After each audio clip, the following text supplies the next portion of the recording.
A recurve bow is a bow with tips that curve away from the archer when the bow is strung. By definition, the difference between recurve and other bows is that the string touches a section of the limb when the bow is strung. A recurve bow stores more energy and delivers energy more efficiently than an equivalent straight-limbed bow, giving a greater amount of energy and speed to the arrow. A recurve will permit a shorter bow than the simple straight-limb bow for a given arrow energy, and this form was often preferred by archers in environments where long weapons could be cumbersome, such as in brush and forest terrain, or while on horseback. Recurved limbs also put greater strain on the materials used to make the bow, and they may make more noise with the shot. Extreme recurves make the bow unstable when being strung.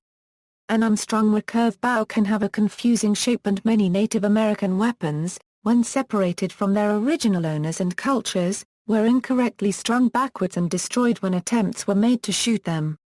Historical and current use. Recurve bows made out of composite materials were used by, among other groups, the Persians, Scythians, Comans, Hyksos, Magyars, Huns, Greeks, Turks, Mongols, and Chinese. The recurve bow spread to Egypt and much of Asia in the 2nd millennium BC. The standard weapon of Roman imperial archers was a composite recurve, and the stiffening laths in Hungarian bows, used to form the actual recurved ends, have been found on Roman sites throughout the empire, as far north as Bar Hill on the Antonine Wall in Scotland. During the Middle Ages, composite recurve bows were used in the drier European countries. The all-wooden straight longbow was the normal form in wetter areas. Recurve bows depicted in the British Isles may have been composite weapons, or wooden bows with ends recurved by heat and force, or simply artistic license. Many North American bows were recurved, especially West Coast bows. Recurve bows went out of widespread use, for war, with the availability of effective firearms. Self-bows, composite bows, and laminated bows using the recurve form are still made and used by bowers and amateur and professional archers. Modern use. The unqualified phrase recurve bow, or just a recurve in modern archery circles, usually refers to a typical modern recurve bow, as used by archers in the Olympics and many other competitive events. It employs advanced technologies and materials. The limbs are usually made from multiple layers of fiberglass, carbon and/or wood on a core of carbon foam or wood. The riser is generally separate and is constructed from wood, carbon, aluminium alloy or magnesium alloy. The term riser is used because, in a one-piece bow, the center section rises from the limbs in a taper to spread the stress. Several manufacturers produce risers made of carbon fiber or aluminium with carbon fiber. Risers for beginners are usually made of wood or plastic. The synthetic materials allow economic, predictable manufacture for consistent performance. The greater mass of a modern bow is in itself an aid to stability, and therefore to accuracy. It should be remembered, however, that accuracy is also related to a bow's draw weight, as well as how well an archer handles it. It's therefore imperative, particularly for beginner archers, to never overestimate their capabilities, and to choose a draw weight that is appropriate for their body build and level of experience. The modern recurve is the only form of bow permitted in the Olympics and is the most widely used by European and Asian sporting archers. The modern Olympic-style recurve is a development of the American flatbow, with rectangular section limbs that taper towards the limb tips. Most recurves today are takedown bows, that is, the limbs can be detached from the riser for ease of transportation and storage, and for interchangeability. Older recurves and some modern hunting recurves are one-piece bows. Hunters often prefer one-piece bows over takedown bows because the limb pockets on takedown bows can be a source of noise while drawing. Terminology. Arrow rest, where the arrow rests during draw. These may be simple fixed rests or may be spring-loaded or magnetic flip rests. Back, the face of the bow on the opposite side to the string. Belly, the face of the bow on the same side as the string. Bow sight, an aiming aid attached to the riser. Brace height, the distance between the deepest part of the grip and the string.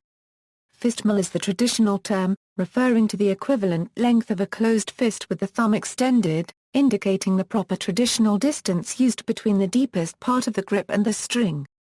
Grip, the part of the bow held by the bow hand, limbs, the upper and lower working parts of the bow, which come in a variety of different poundages, nocking point, the place on the bowstring where the nock of an arrow is fitted, riser, the rigid center section of a bow to which the limbs are attached, string, the cord that attaches to both limb tips and transforms stored energy from the limbs into kinetic energy, and the arrow, sling, a strap or cord attached to the bow handle, wrist or fingers to prevent the bow from falling from.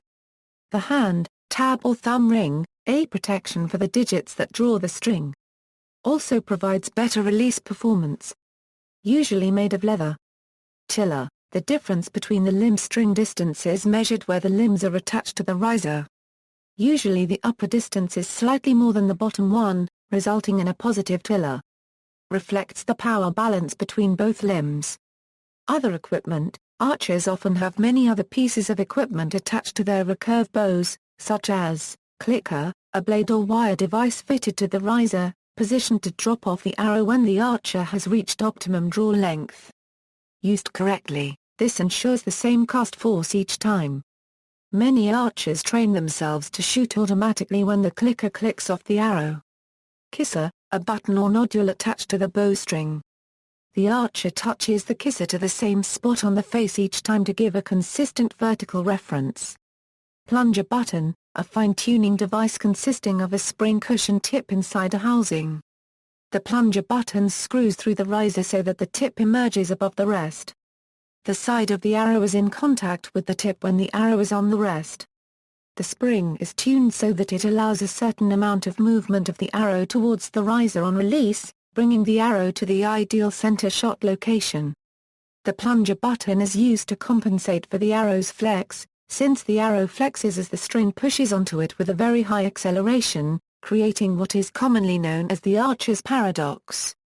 The device is also known as a cushion plunger, pressure button, or burger button. Stabilizers, weight-bearing rods attached to a recurve bow to balance the bow to the archer's liking, dampen the effect of torque and dissipate vibration. Crossbow, Mongol bow, Turkish bow, flatbow, bow draw, gapkung. References. Further reading, The Traditional Bow Wires Bible Volume 1. The Lyon Press, 1992. ISBN 1-58574-085-3, The Traditional Bow Wires Bible Volume 2. The Lyon Press, 1992. ISBN 1-58574-086-1, The Traditional Bow Wires Bible Volume 3. The Lyon Press, 1994. ISBN 1-58574-087-X, The Traditional Bow Wires Bible Volume 4. The Lyon Press, 2008. ISBN 978-0-9645741-6-8.